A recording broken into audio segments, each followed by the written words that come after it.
Now on BBC News, the biggest African and international news stories. Focus on Africa.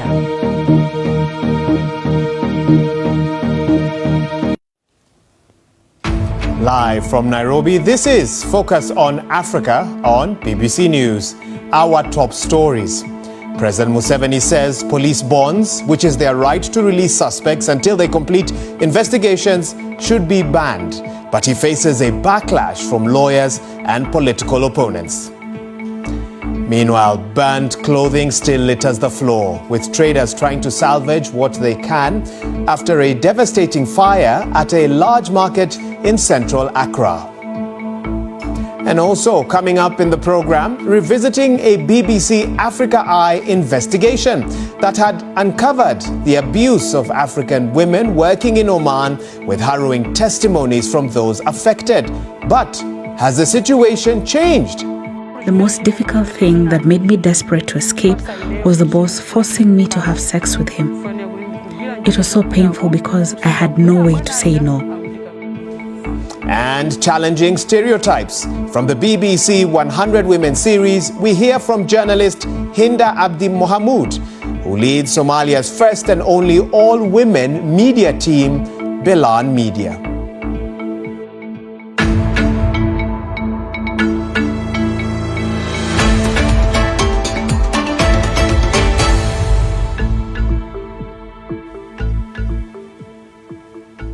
Well, many thanks for joining us. This is Focus on Africa. I'm Waihiga Mwaura.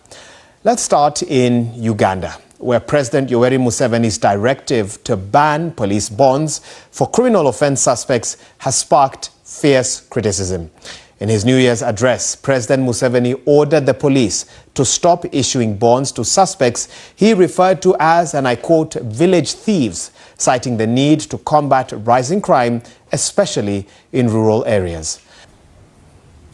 Well, thanks, Komla, for giving us some of that perspective. We'll have to wait and see what emerges from the investigations.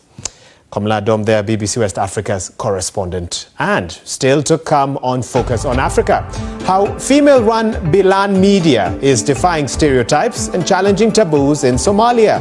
We'll hear from its editor-in-chief.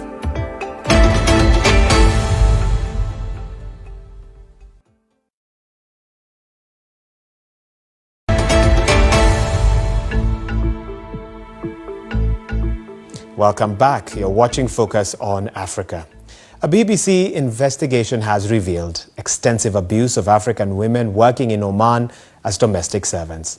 Dozens of Malawians who have been lured to the Middle Eastern country by recruiting agents have told BBC Africa Eye that they were beaten, raped, and treated like prisoners whilst working there. And a warning, this report by Africa Eye contains distressing details from the start. Azizat Olaoluwa now reports. Well, that's it for today's program. Feel free to get in touch with me and some of the team. Share your thoughts on social media.